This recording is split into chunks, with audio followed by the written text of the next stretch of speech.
Acho que nós estamos realmente em outro momento, de forma bem abrangente, não só na academia, né?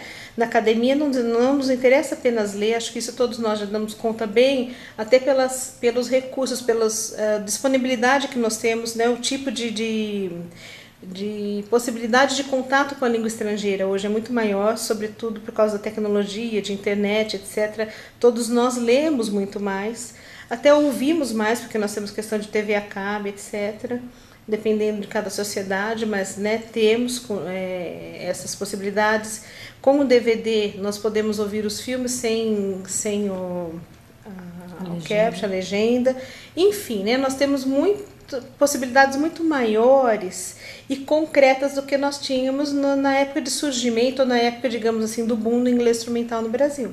Então precisamos estar atentos a essas questões para que possamos fazer mais. Na escola, então, sobretudo no ensino médio, se for desejo da coordenação da escola, por algum motivo específico, adotar a metodologia de inglês instrumental, isso pode ser feito sim, mas não quer dizer que você deve ficar restrito ao ensino de leitura. Você pode focar uma necessidade premente, se for no caso técnica, etc., de que ele domine melhor o vocabulário, o jargão, de que ele consiga interpretar textos ou escrever, né? Como, por exemplo, um técnico ele pode ter que fazer um relatório de reparo, de máquinas, etc. E aí ele vai escrever em inglês, se ele trabalha numa multinacional, dependendo do tipo de...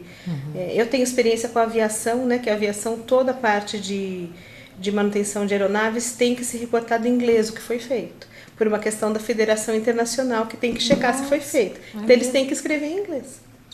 Né? Então são pequenos, não são textos complexos, são textos bem prototípicos que você consegue identificar, são relatórios. Mas precisa dizer, tal peça foi reparada, isso foi feito, o rastro foi consertado, enfim, não sei, né? Mas então você já consegue até prever linguisticamente o que vai acontecer ali, mas ele tem que produzir um texto. Então, mesmo que você não saiba direito onde que exatamente em que tipo de empresa esse funcionário vai atuar, mas ele é um técnico, então, em algum assunto, você pode fazer que ele desenvolva um pouco todas as habilidades, mesmo que você tenha uma como central. Digamos, um técnico tem que ler bem os manuais de operação de máquina ainda hoje, não sei, mas se for o caso, né? Mas você pode partir da leitura para ver a compreensão adequada de leitura, produzir um pequeno texto, né? Ou discutir, falar, enfim. Então, não é porque é inglês instrumental que tem que ser só uma habilidade ou que tem que ser só língua materna. Não sei se respondi a sua pergunta, mas eu creio que também não no ensino médio não é desejável, então, que mesmo sendo técnico, não sendo técnico menos ainda, né? Talvez você com um número excessivo de alunos de sala de aula não consiga desenvolver mesmo a habilidade oral a contento, a fala, né, a contento.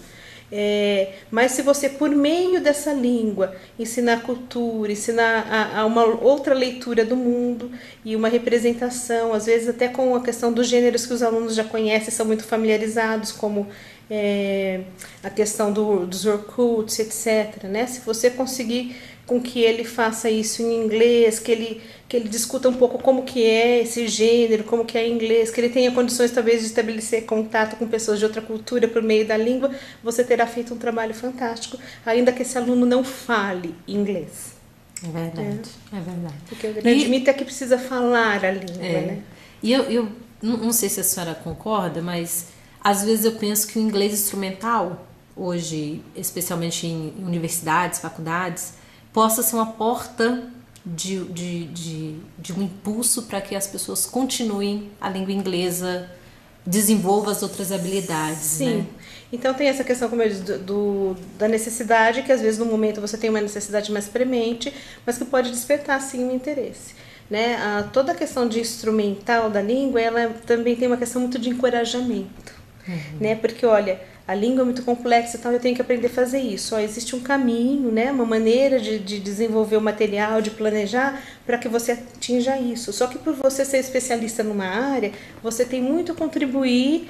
O inglês instrumental tem essa característica também do especialista em língua trabalhar com o especialista na área, né, dependendo da área. Então, olha, você sabe tudo isso, você que precisa me dizer qual que é a sua rotina, o que você faz, o que quer dizer isso, etc., para que eu possa desenvolver esse material. Então, você já tem o conhecimento de mundo, só que você já domina o tema, e isso ajuda muito. Quando você domina um tema, você vai prestar atenção em língua, mas não no tema, porque o tema já é do seu domínio. E esse encorajamento que o ensino instrumental, que o ensino para propósito específico gera, eu acho que ele tem pode ter um impacto bastante positivo na motivação do aluno. Inclusive, depois falar, aquilo não é tão difícil assim, né? Eu consigo, eu posso, eu quero ir além. É verdade. E é gratificante, né? Quando eles falam assim. Sim. E realmente o material é algo muito, muito difícil no inglês instrumental, né? Você constrói realmente, né? O professor tem que fazer sob medida, né? E é um trabalho em equipe, né? O professor não faz sozinho. Então, se você pensar em inglês instrumental como sinônimo de estratégias de leitura, tudo bem, você faz sozinho.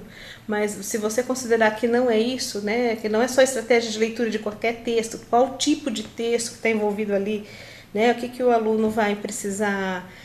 E muitas vezes, por exemplo, nas questões técnicas, o aluno é que conhece, o que sabe o que é. Você lê, às vezes nós como professores de língua, nós lemos um texto. Nós sabemos todo o inglês, faz sentido pra gente, mas a gente não sabe do que está falando porque você não tem o conhecimento de mundo, conhecimento compartilhado daquilo ali. Aí você lê e o aluno fala, isso é isso, isso é isso, isso é aquilo. Então você consegue fazer sentido a partir do momento que você interage com o aluno, né? Eu estou falando de experiência própria com essa questão da empresa de aviação. Então, quando você trabalha em equipe, antes de fazer material, você vai ver onde é que os alunos trabalham, ver como é que são as oficinas, como é que, né, a rotina dele, conhece as máquinas para depois você reconhecer o texto que você vai ler, etc., é outro trabalho. Então, seria desejável que para fazer um inglês instrumental, dependendo do contexto, tudo isso fosse levado em consideração. E nas universidades hoje em que a turma não é homogênea, como que será que... Não sei se a senhora já teve alguma experiência assim.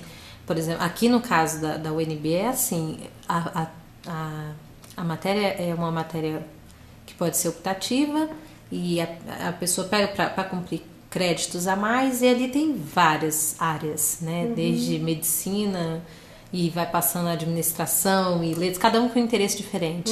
E vai lá fazer o inglês instrumental. Então, mas aí é uma questão mesmo de uma oferta equivocada.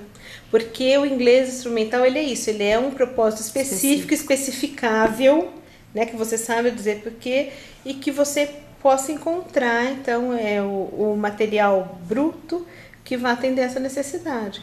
Então, ter um inglês instrumental como uma disciplina optativa para vários cursos é um equívoco de planejamento, no meu ponto de vista. Com certeza. E também, em várias universidades, nós temos o inglês instrumental no primeiro ano, que também eu acho que é um equívoco, porque o aluno acabou de entrar, ele nem sabe ainda que ele tem necessidade. Existe uma questão muito forte de convencimento, do aluno saber, estar consciente de que ele tem essa necessidade para que ele tenha o ânimo de agir, né, que é a motivação, né? E, então, ao colocar o inglês instrumental no primeiro ano, o aluno acabou de entrar, ele nem sabe direito qual é a ciência dele ainda, porque o inglês instrumental tem que ter esse trabalho em equipe entre o especialista e o professor de língua, especialista no assunto, né, a necessidade que ele tenha, e o professor de língua. E aí não tem como isso acontecer, porque ele nem sabe direito ainda o que ele vai fazer profissionalmente. Agora, uma turma ainda com alunos de vários cursos, fica muito complicado dizer que eles têm uma necessidade para ter um curso feito sob medida. Né, acaba virando ou estratégias de leitura, que não estou dizendo que seja ruim, mas que não é o propósito do ensino para fins específicos. Com certeza. Acaba não havendo, na realidade, um fim específico que nós possamos traçar, né, um paralelo, um norte para desenvolver o material.